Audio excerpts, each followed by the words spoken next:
Hello friends, welcome to your channel Haru Geometrics. आज के हम लेक्चर में हम बाकी जो इम्पोर्टेंट प्रोजेक्शंस होते हैं, मैप प्रोजेक्शंस, उनके बारे में देखेंगे। जैसे यूटीएम के बारे में तो हमने देखा है कि प्रीवियस ईयर्स में भी क्वेश्चन आ रखा है, तो इससे रिलेटेड क्वेश्चंस पूछे जाते हैं। और जो भी इम्पोर्टेंट हमारे पास प्रोजेक्शंस हैं जो यूज़ किए जाते हैं हमारे पास 3D अर्थ को 2D में कन्वर्ट करने के लिए। तो सबसे पहले हम यूटीएम के बारे में देखते हैं। यूनिवर्सल ट्रांसवर्स मर्केटर होती है इसकी फुल फॉर्म। अब जैसे कि पता है कि हम मैप प्रोजेक्शन करते हैं तो जो भी 3D होता है उसको 2D पेपर या प्लेनर सरफेस में हम उसको कन्वर्ट करते हैं हमारे पास। तो ये जो यूनिवर्सल ट्रांसवर्स मर्केटर है ये हमारे पास क्या करता है कि डिविजन्स को डिवाइड करता है, मतलब कि हमारे पास जोन्स में डिवाइड कर देता है जितने भी हमारे पास मैपिंग होती है हमारे पास। तो जैसे ये डायग्राम देखते हैं सबसे पहले, इसमें ये क्या है, यूनिवर्सल ट्रांसवर्स मर्केटर है और इसमें आप देखोगे कि पूरी ग्लोब को इसमें कन्वर्ट किया गया है। और इसमें ये जो जोन्स बने हुए हैं ये टोटल हमारे पास कितने जोन्स होते हैं, हमारे पास 60 जोन्स होते हैं हमारे पास। और हर एक जैसे कि 360 डिग्री का ग्लोब होता है उसको डिवाइड बाई 6 करोगे, क्योंकि 6 डिग्री का एक जोन होता है। तो टोटल आपको कितने जोन्स मिलेंगे, 60 जोन्स मिलेंगे आपको, ठीक है। तो हर एक जोन जो है आपको 6 डिग्री का मिलेगा आपको। इसके बाद जो जोन 1 बिगिन कहाँ से होता है हमारे पास, ये इंपॉर्टेंट है कि ये हमारे पास वेस्ट साइड से होता है। तो ये हमारे पास वेस्ट है और ये हमारे पास ईस्ट है। तो अब इसमें एक 0 डिग्री होता है जो ग्रीनविच प्राइम मेरिडियन होता है, जो 0 डिग्री माना जाता है। और उसके अलावा ये कितना हो जाता है, ये हमारे पास क्या है, ये जो स्ट्रेट लाइंस हैं ये तो हमारे पास लैटिट्यूड हो गए जिनको हम पैरेलल्स कहते हैं। और ये जो वर्टिकल लाइंस हैं वो हमारे पास क्या है, मेरिडियंस है हमारे पास, ठीक है। लॉन्गिट्यूड्स इसको कहते हैं हमारे पास। तो ये क्या हो गया, 180 डिग्री वेस्ट से लेके स्टार्ट होता है जोन हमारे पास और 180 डिग्री ईस्ट तक खत्म होता है। तो आप 0 डिग्री जो होता है वो प्राइम मेरिडियन होता है बीच में। तो आपके जो है वो 0 डिग्री तक कितने जोन्स हो जाएंगे, आपको 30 जोन्स मिल जाएंगे आपको, ठीक है। तो ये आप देख सकते हो इसमें कि 0 डिग्री पे क्या आपको 30 जोन मिल जाएंगे। और उसके अलावा जो 30 जोन्स हैं वो हमारे पास ईस्ट साइड रहेंगे जो कि 180 डिग्री ईस्ट को कवर करेंगे। और स्टार्ट कहाँ से होता है, 180 डिग्री वेस्ट से स्टार्ट होता है। तो जब भी आपको कोई लैटिट्यूड या लॉन्गिट्यूड की वैल्यू दे रखेगा, दिया हुआ होगा, तो उसमें आप क्या इजिली जोन मतलब कि कैलकुलेट कर सकते हो, क्योंकि इसी के बेसिस पर प्रीवियस ईयर्स हमने देखा था। और उसमें क्या ईस्ट के क्वेश्चन में पूछा था, तो आपको क्या पहले 30 जोड़ना है, तब जाके जो ईस्ट के डिग्री में जो लैटिट्यूड की लॉन्गिट्यूड की जो वैल्यू रहेगी हमारे पास, मान लीजिए आपको क्या 42 डिग्री ईस्ट दे रखा है तो इसका जोन बताना है आपको। तो इसके जोन के लिए पहले तो आपको 180 डिग्री वेस्ट, क्योंकि इस साइड 180 डिग्री जोन 1 यहाँ से स्टार्ट हो रहा है ना, तो 180 डिग्री तो आपको वेस्ट के पड़ रहे हैं 0 से लेकर 180 डिग्री। तो इसका मतलब 30 जोन तो आपको ऐड करना है। उसके अलावा 42 है तो 42 को आपको क्या 6 से डिवाइड करना है, तो क्या आ जाएगा 7 आ जाएगा। तो इसका मतलब 30 + 7 कितना, 37 जोन्स हो जाएंगे आपके, ठीक है। सिंपल है। तो अब इसकी फीचर्स देख लेते हैं क्या क्या होता है हमारे पास।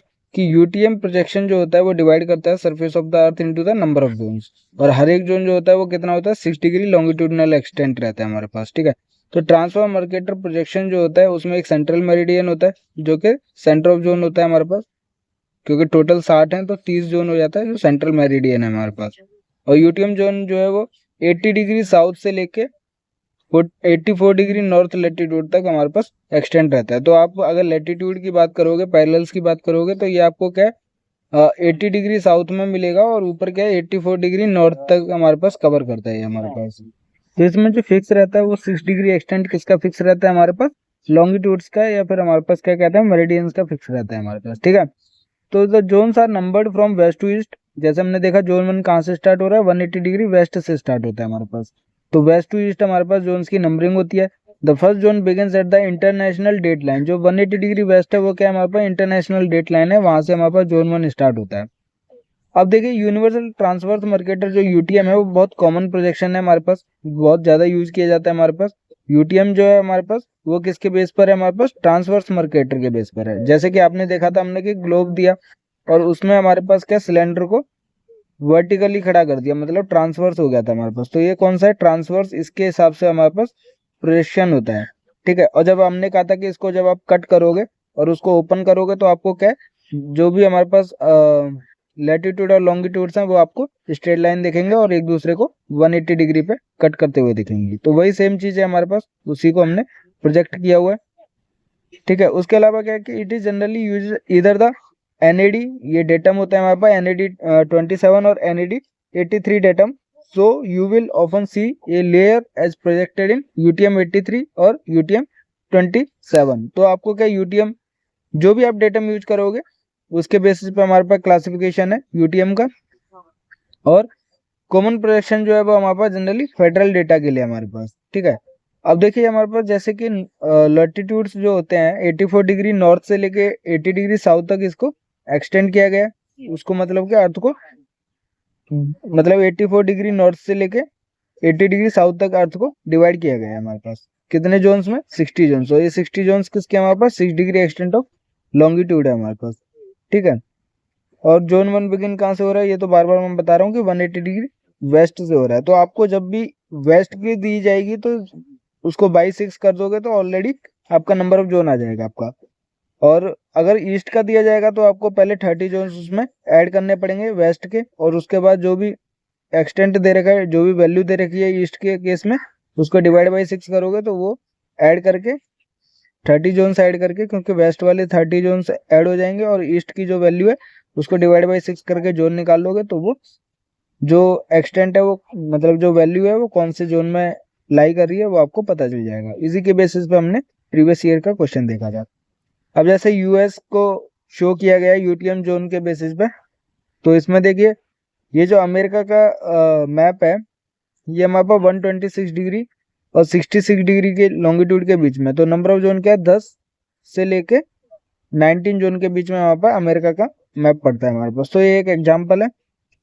तो उसके अलावा अब देखते हैं हम प्रोजेक्शन सिस्टम्स, क्योंकि हमने देखा कि ये जो यूएस यूटीएम जोन्स में 10 से लेके 19 नंबर जोन के बीच में हमारे पास यूएस का जो पार्ट है वो कवर होता है हमारे पास. ठीक है.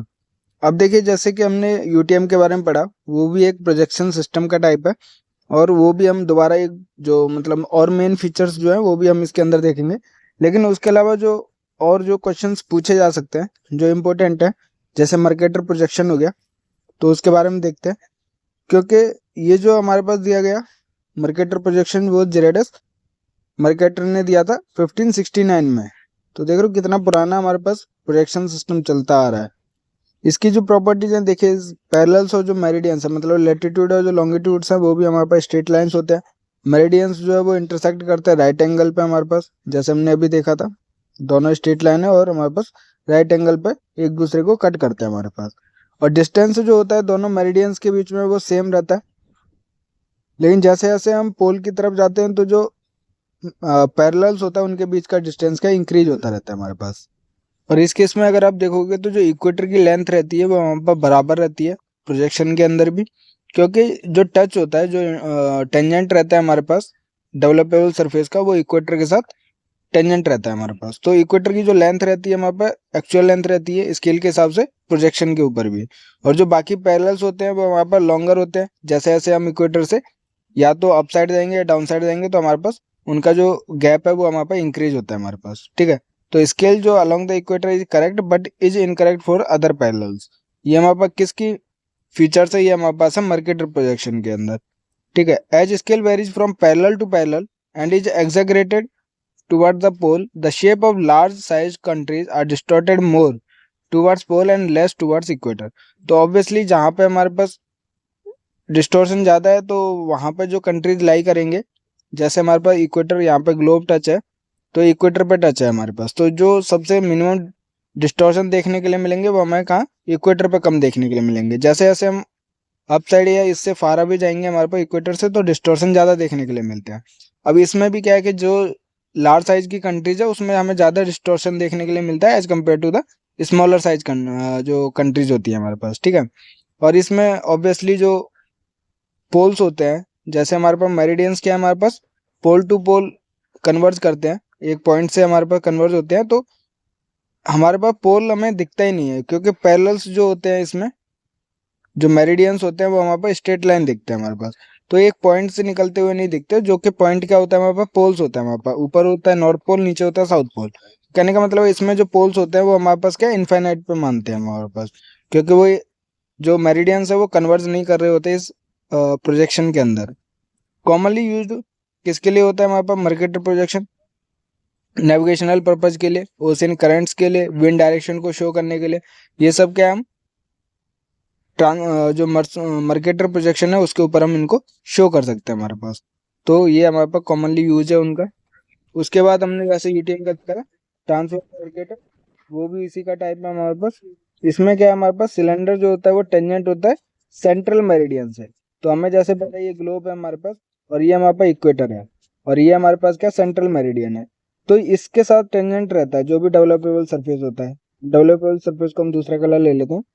तो जो डेवलपेबल सरफेस है वो हमारे पास टेंजेंट है। जैसे एक सिलेंडर को लेते हैं हमारे पास, तो ये किसके साथ टेंजेंट बना रहा है, सेंट्रल मेरिडियन के साथ। और इसीलिए हमारे पास इसमें भी स्ट्रेट लाइन दिखेंगे, हमारे पास जो भी पैरेलल्स होंगे या मेरिडियंस होंगे वो स्ट्रेट लाइन दिखेंगे। और इसमें भी पोल हमारे पास इनफाइनाइट पे ही है, क्योंकि मर्ज नहीं कर रहे हैं हमारे पास एक पॉइंट पे, कन्वर्ज नहीं हो रही है हमारे पास सारी मेरिडियंस। बट इसमें कहने का मतलब है ये हमारे पास ट्रांसवर्स पोजिशन में होता है। तो सिलेंडर जो डेवलपेबल सरफेस है वो हमारे पास क्या सेंट्रल मेरिडियन के साथ टेंजेंट बनाते हैं हमारे पास। और इसमें जो सेंट्रल मेरिडियन है और इक्वेटर है वो प्रोजेक्टेड होते हैं स्ट्रेट लाइंस। अदर जो पैरेलल मेरिडियंस है वो प्रोजेक्टेड होते हैं कर्व्स के हिसाब से। तो ये है हमारे पास ट्रांसवर्स मर्केटर का। इसमें हमारे पास देखने के लिए ट्रांसवर्स मर्केटर, ठीक है। तो आप इसमें देख सकते हो कि सिर्फ जो सेंट्रल मेरिडियन है और जो हमारे पास इक्वेटर है वही हमारे पास स्ट्रेट लाइन है, और एक दूसरे को क्या है वो 90 डिग्री पे कट कर रहे हैं हमारे पास, इंटरसेक्ट कर रहे हैं हमारे पास, ठीक है। तो इसमें देखोगे कि आप मेरिडियंस और पैरेलल जो है वो एक दूसरे को 90 डिग्री पे कट करते हैं हमारे पास। यहाँ पे आप देखोगे तो सारे ही जितने भी पैरेलल और मेरिडियंस है हमारे पास वो एक दूसरे को 90 डिग्री पे कट कर रहे हैं, लेकिन शेप क्या है उनका, कर्व शेप है।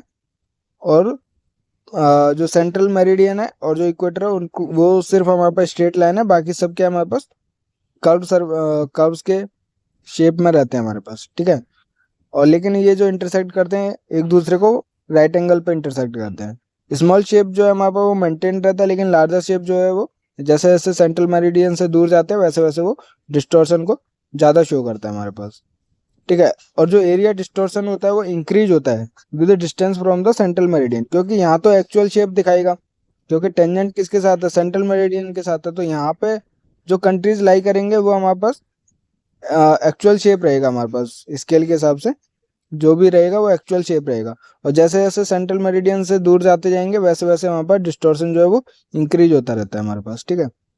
और ये किसके लिए यूज होता है हमारे पास, जैसे लार्ज नॉर्थ साउथ एक्सटेंड कोई एरिया है उसके हम शो कर सकते हैं। ब्रिटिश नेशनल ग्रिड जो है वो इसी प्रोजेक्शन के ऊपर बेस है हमारे पास, ठीक है, क्योंकि ब्रिटिश कंट्री ज़्यादा लाई करते हैं इसके ऊपर, तो ये उनके लिए क्या नेशनल ग्रिड का काम करता है। उसके अलावा हमने पॉलीकॉनिक प्रोजेक्शन के बारे में देखा था, इसकी प्रॉपर्टीज देख लेते हैं। इसमें अगर आप डायग्राम देखोगे तो ये इस टाइप का पॉलीकॉनिक प्रोजेक्शन होता है हमारे पास, ठीक है, कि हम बहुत सारे कोन्स का यूज करके, जैसे हमें पता था कि ग्लोब है हमारे पास और फिर डेवलपेबल सरफेस अगर कोई कोन यूज कर रहे हैं तो एक ही हेमिस्फीयर को ये कवर करता था, ठीक है, इसके बारे में हमने देखा था। और जिसके टेंजेंट रहता है वो हमारे पास वो उसके अलाउ एक्चुअल जो शेप है उसको शो करता है हमारे पास। लेकिन पॉलीकॉनिक में क्या हम बहुत सारे पैरेलल्स और बहुत सारे कोन्स यूज करते हैं, फिर हम मल्टी कोन्स यूज करते हैं जिससे कि पॉइंट ऑफ टेंजेंट इंक्रीज हो जाए और हमारे पास डिस्टॉर्शन कम से कम एरिया में देखने के लिए मिले, ठीक है।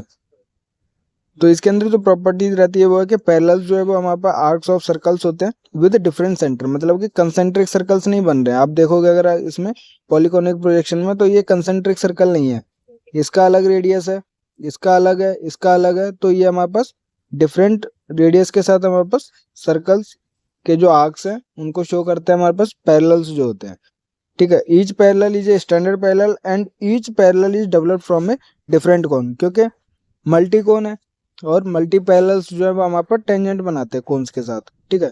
तो हमारे पास हर एक का क्या स्टैंडर्ड पैरेलल रहता है। इक्वेटर जो है वो रिप्रेजेंट होता है as a straight line and poles as a point. इसके अंदर क्या पोल को हम डिफाइन कर सकते हैं, नॉर्थ पोल कौन सा, साउथ पोल कौन सा है, क्योंकि वो पॉइंट की तरह शो हो रहे हैं हमारे पास।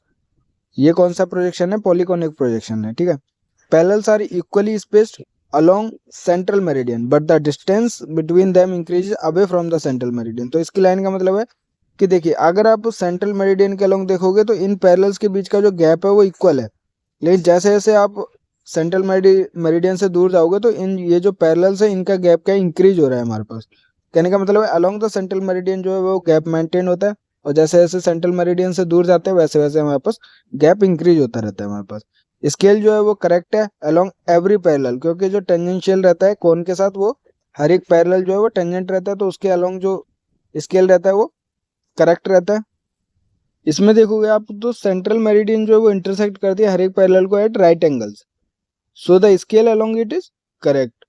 अदर मेरिडियंस जो है वो कर्व सरफेस कर्व मतलब आर्क्स रहते हैं हमारे पास, क्योंकि हम सिर्फ पैरेलल्स की बात किए अभी तक। अब लेकिन आप देखोगे तो इसमें जो आर्क्स हैं जो कि हमारे पास किसको शो कर रही है, मेरिडियंस को शो कर रही है। तो सेंट्रल मेरिडियन तो स्ट्रेट लाइन है, लेकिन बाकी जितनी भी मेरिडियंस होती हैं वो हमारे पास क्या होती हैं, आर्क्स के फॉर्म में होती है हमारे पास, और लॉन्गर होती है corresponding to the meridians on the globe. So scale along meridians increases away from the central meridian. तो सेंट्रल मेरिडियन के अलोंग तो स्केल करेक्ट रहता है, बाकी जो रहता है हमारे पास वो हमारे पास डिफरेंट होता है, मतलब कि स्केल ज़्यादा रहता है हमारे पास।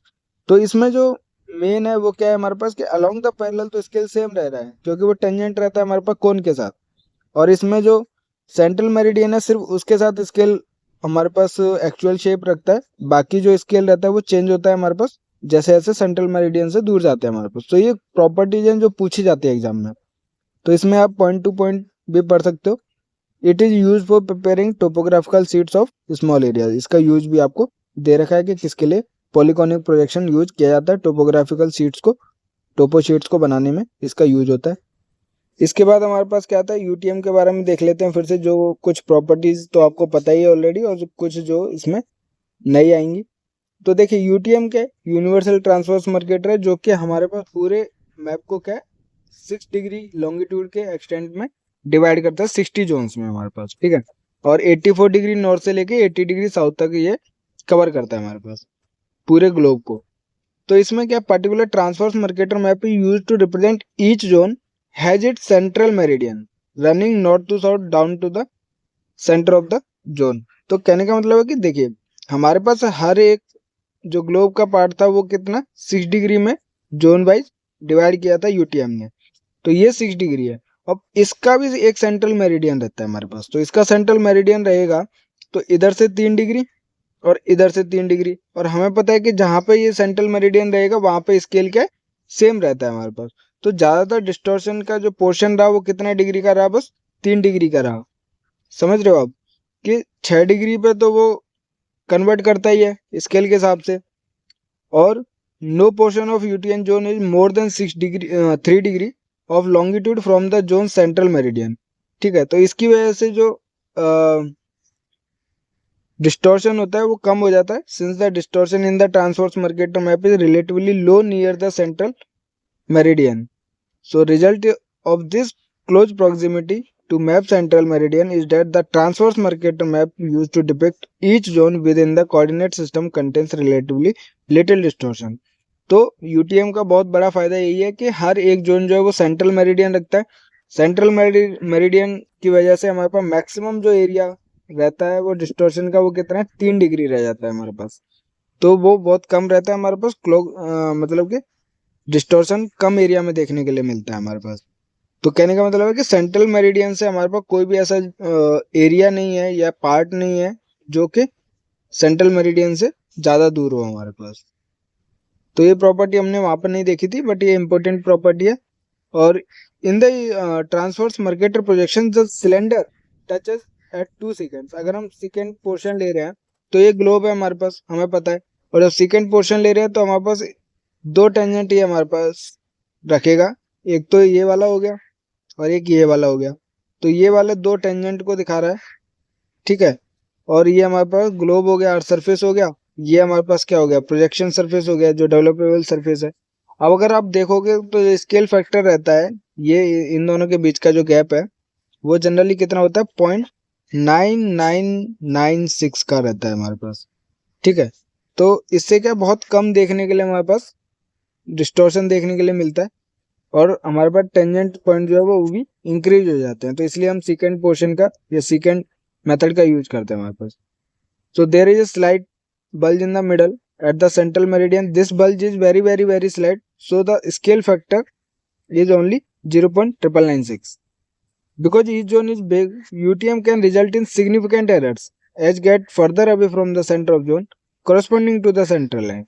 सेंट्रल लाइन की वजह से हमारे पास जो डिस्टॉर्शन का पार्ट था वो बहुत कम हो जाता है हमारे पास, और जैसे जैसे हम सेंट्रल मेरिडियन से दूर जाते जाते हैं वैसे वैसे हमारे पास डिस्टॉर्शन ज़्यादा देखने के लिए मिलता है. बट अगर हम सेकंड पोर्शन यूज कर रहे हैं तो जो स्केल फैक्टर है ये इंपॉर्टेंट है, ये पूछा जाता है एग्जाम में. तो कितना है हमारे पास? 0.996 है हमारे पास. ठीक है, इन the middle and 1 at the second. तो आप देख रहे हो कि यहाँ पे बहुत कम डिस्टॉर्शन देखने के लिए मिल रहा है 0.0004 का, और यहाँ पे तो हमारे पास एक्चुअल स्केल या एक्चुअल शेप देखने के लिए मिलेगी जहाँ पर सीकेंट है या यहाँ पे टेंजेंट पॉइंट है हमारे पास. ठीक है, लेकिन बल्ज जो है वो देखने के लिए मिल रहा है सेंट्रल पोर्शन में, और स्केल फैक्टर भी हमारे पास 0.996 है. तो एरर कितना हो गया? 0.0004 का. ठीक है, ज़्यादा एरर देखने के लिए हमें नहीं मिलता है हमारे पास. तो ये जो प्रॉपर्टीज हैं किसकी है? यूटीएम की. उसके अलावा क्या, UTM is use for the large scale mapping applications. ये भी इंपॉर्टेंट है. ठीक है, कि लार्ज स्केल मैपिंग के लिए हमारे पास यूटीएम का यूज होता है. When the unit of analysis Fairlie small like a state, और इसकी एक्यूरेसी जो है 1:2500 है हमारे पास. तो जो हम स्केल फैक्टर कह रहे थे, अगर आप इसकी एक्यूरेसी देखोगे 1:2500 है, इसको आप डिवाइड करोगे तो कितना आ जाएगा? 0.0004 आ जाएगा. वही वाला स्केल फैक्टर आ जाएगा. स्केल फैक्टर कितना हो जाएगा? माइनस करोगे तो 0.996 हो जाएगा हमारे पास. ठीक है, तो इसमें बहुत ज़्यादा एक्यूरेसी देखने के लिए मिलता है और लार्ज स्केल मैप के लिए यूज होता है वहाँ पर. अब इसका लार्ज स्केल मैप जैसे कि आपको अलास्का दिखाना है या अदर 48 स्टेट्स हैं उनको अगर प्रोजेक्ट करना है तो इसका हम यूज कर सकते हैं, या फिर एल्बर्ट्स इक्वल एरिया कॉनिक का आप यूज कर सकते हो. ठीक है, तो ये हमारे पास क्या प्रोजेक्शन सिस्टम्स हैं जिनके बारे में हमने देखा, जो कि इम्पोर्टेंट है, जो एग्जाम में पूछे जाते हैं हमारे पास. यूटीएम के बेस पर तो हमने क्वेश्चन देखा है, और उसके अलावा जितने भी प्रोजेक्शन सिस्टम्स हैं उनके ऊपर भी हम क्वेश्चन देख सकते हैं. तो ये इंपॉर्टेंट है. कोई भी डाउट होगा आप कमेंट करो, हमें कमेंट कर सकते हो, और नोट्स के लिए आप हमें टेलीग्राम चैनल पर फॉलो कर सकते हो, व्हाट्सएप चैनल पर फॉलो कर सकते हो, और अगर कोई भी डाउट है तो आप हमें कमेंट कर सकते हो, टेलीग्राम पर भी हमें कांटेक्ट कर सकते हो. ठीक है, इसके अलावा जैसे और इम्पोर्टेंट टॉपिक्स हैं इसी में यूनिट में, जैसे टोपो शीट नंबरिंग है, उससे ज़्यादा काफ़ी क्वेश्चंस पूछे जाते हैं, तो वो वाला हम नेक्स्ट लेक्चर में कवर करेंगे. और अपनी तैयारी गेट ज्योमेट्रिक्स की तैयारी हार्ड ज्योमेट्रिक्स के साथ करते रहिए, चैनल को फॉलो करते रहिए. Thank you.